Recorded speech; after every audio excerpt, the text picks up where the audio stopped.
Hey guys, spiritual whistleblower here. While I'm fresh on ideals about, I've been talking about the black female narcissist as of recent and just the wickedness behind these women and their motives and how they are destroying the entire African American community. These I call them pick-me's, they're mammies and mules. And the fake spirituality, that's another thing. I need to do a whole series on fake spirituality. I have been called a fraud. I have been called a narcissist. I've been the talk of many, many smear campaigns. And it was black women, black narcissistic women stirring the pot, fanning the flames.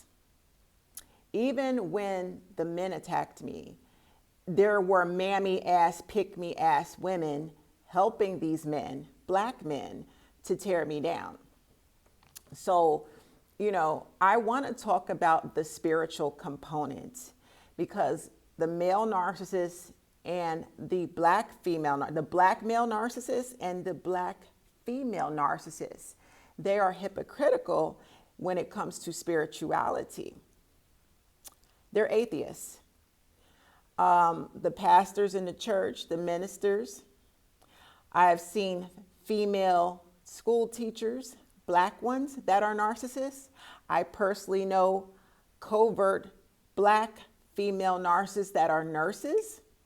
We have them in psychiatry, psychologists. That's why I fuck a credential. Credentials mean nothing. If you really do your research, you don't need a degree to discern what a narcissist is. You can read them from a spiritual standpoint and discern who is who and what is what. Credentials, some of the worst people in the world who are narcissistic, sociopaths, psychopaths, some of the worst types are Machiavellians, and they have their degrees, high paying jobs, suit and tie. Some of the worst types are credentialed. You best believe that. So spare me that. Let's talk spirituality. Narcissists are delusional when it comes to spiritual discernment. I'll give you an example. We saw what happened to Kevin Samuels. May he rest in peace, right? I've done videos on Kevin Samuels, and you know what happened? The men, his male followers, and the pick-me female followers of his attacked me. I know underneath one video of mine, there had to be 3,000, 4,000 comments of them attacking me, attacking my appearance, calling me, I'm a die alone. What's my dress size? I'm miserable. Like the hatred that was being spewed by his male followers against one woman, me. And also the black female followers those are the people that follow him. Let's call it what it is. Toxic types, male narcissists, sociopaths, psychopaths, the deadbeat fathers, the pedophiles. That's his following. I don't give a fuck who get mad about it. It is what it is. Even the ones that make good money, the business owners, 6, 7 figures, they are toxic and womanizers. They followed him too. You got to know what his following is no different than Donald Trump's following. Donald Trump is a sociopath. So Donald Trump's followers were male misogynists. They may have been white. Majority of them were white men, but they were misogynistic, chaotic, crazy. You saw what they did to the Capitol House. They went in there and they were destructive. They destroyed that place. They're maniacs and animalistic. So Kevin Samuels has the same type of following that Donald Trump has. It's just that Kevin Samuels' following were composed of African-American toxic ass men and toxic ass black women. They came for me. And the delusion. See, I know my spirituality is real because I try to be transparent and show this community through example. I just don't sit up here and talk. I live through example, and I show y'all through example how God works, how God uses me, and how God works. So this is the crazy thing. when it comes to spirituality and the narcissist. This is what blows my mind. When Kevin Samuels was here, he was very misogynistic. He led his male community to be abusive, especially emotionally abusive towards Black women. He made fun of our body types, our salaries, being a single mother, even being educated and having your life together. He found problems and issues in everything about the Black woman. He was so pessimistic and negative. He did speak a lot of truth when he gave out advice to certain things, but for the most part, he was very negative and pessimistic towards Black women. It is what it is. The irony of him being condescending and disrespectful and emotionally abusive towards Black women was the fact that he died like a homeless man. He went out like a John Doe. And when everything came to the light, and it always does, everything that's done in the dark comes to the light. All that advice and all the hatred he was spewing to Black women was pure projection. He didn't die rich. There were rumors that he was renting a room. Rumors that he didn't have enough money. He didn't, he didn't leave his family money behind. He just now paid his child support off. Very hypocritical to be one way, but behind closed doors, you're a totally different person. His track record, being in jail for scamming and fraud and different things. But you're out here tearing Black women down. So what tripped me out once Kevin died, because to me, his death was significant in the spiritual realm, being that there was a higher power that had to, I hate to use this word, but I want to say humble Kevin and his followers.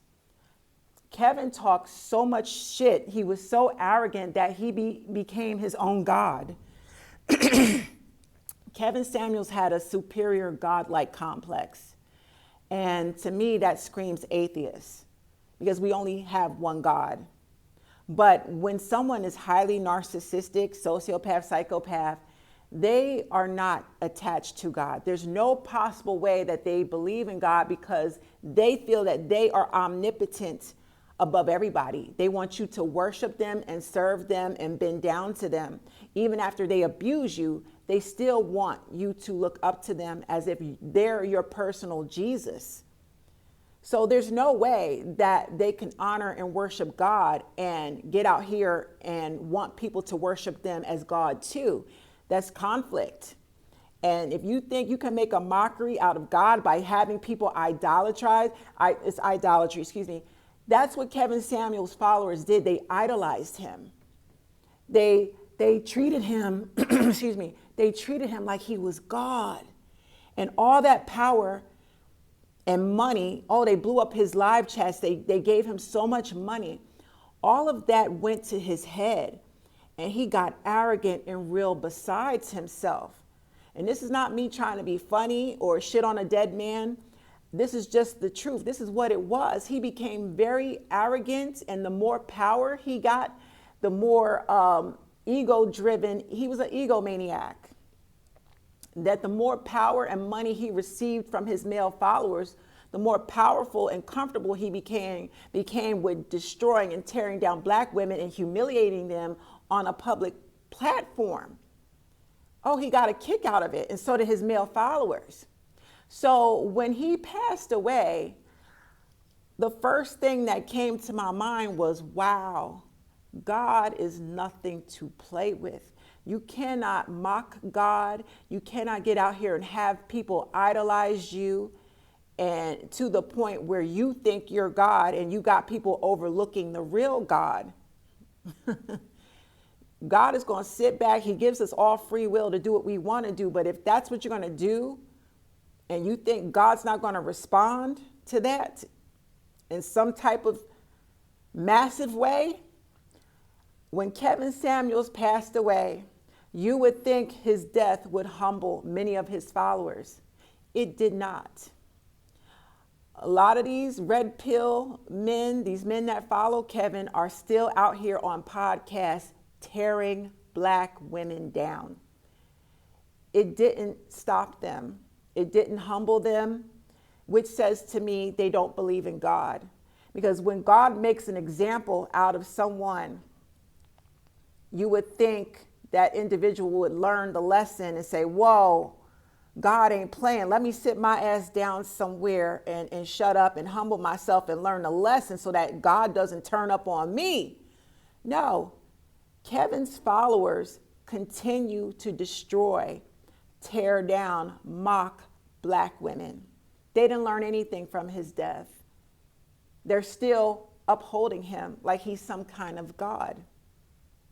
There is one God, and he gives you chance after chance after chance. But if you're going to get out here and you take those chances and you still continue to delude yourself to doing what you want over what God wants, there's a heavy penalty. And you better be careful. You know, Kevin utilized his mouth to do a lot of damage, to tear down people. And I quoted yesterday, Psalm 105:15, touch not my anointed, do no harm to my prophets. Kevin tore down a lot of earth angels. You got to be careful how you talk to people. You got to be careful who you attack. You don't know who God is out here anointing and appointing to be a prophet, a prophetess, a messenger, a earth angel. Are we out here working? I'll break my back doing the work for God. I will be transparent. You guys deserve transparency in this community. Any life coach, narcissistic abuse expert, whatever they want to call themselves, if they act secretive with their platform, but they expect you to cough up their money, cough up your hard-earned money to buy anything from them, and they're hiding who they are, their upbringing, you're entitled to know about them, everything about them, their background info. If they're being secretive, that means they're sneaky and there's a hidden agenda. They want your money without giving up anything of themselves. This is a community of people that have survived domestic violence and emotional abuse. You're turning around and you're scamming them after they've already been through so much damage and trauma. You're a scammer. And you're doing it in the presence of the Lord. Listen, a lot of these people are in the churches. They're on these platforms using God's name in vain. Many of them have attacked me. If you come for me, or if you come for a child of God, when you make sure, because this is where they're delusional, they will continue to attack you and attack you and attack you. Watch who you put your mouth on. Watch who you curse. Watch who you attack. Be very careful, because when you attack that person, you're actually attacking God. This is where they get it fucked up. This is where they're delusional. They don't stop at nothing. They're obsessed with tearing you down and destroying you, that they overlook that God has you covered. He's already appointed you. And they overlook the fact that God has his hands in it. They're going to keep coming for you. They're going to keep coming for your throat. Then when God steps in and God punishes and deals with them accordingly, everybody wants to cry victim. Everybody's sad. Everybody's, oh my God. No. You watch who you curse. You watch who you attack, because you're attacking God, and there's a penalty when you cross the anointed. Narcissists are spiritually delusional. They don't believe in God. They will use him. They come off as fake Christians, and they'll do what they need to do to get your money and get your supply. But you got to raise your discernment and weed these people out, because what's happening right now in front of us, there's a divide. You're either on God's side or you're not. There's no in between. I know whose side I'm on. And every last person that has tried to wipe me out has gone down. I don't have to lay a finger on them. I just got to let him step in. The higher power will step in and handle business. And as long as these narcissists are obsessed with you, they're going to overlook the fact that God is fighting your battles. They're going to keep attacking you until he does them in. It's sad. And, you know, sometimes you'll feel empathetic because when you see your enemy getting punished, that empathetic side of you is going to be like, damn, that's fucked up. I actually feel bad for my enemy. Look how they nailed Jesus to the cross. And while they were nailing him to the cross, he screamed out to God, forgive them for what they don't know. He still had a level of empathy as he was being murdered. That's the empath. We can't help that. You will actually feel bad for the person that attacked you. But you got to sit back and be still when God is punishing them. They brought that on themselves. They had opportunity after opportunity to sit down and shut the fuck up and get humbled when they watched God punish another. But they still running their mouths. They still attacking you.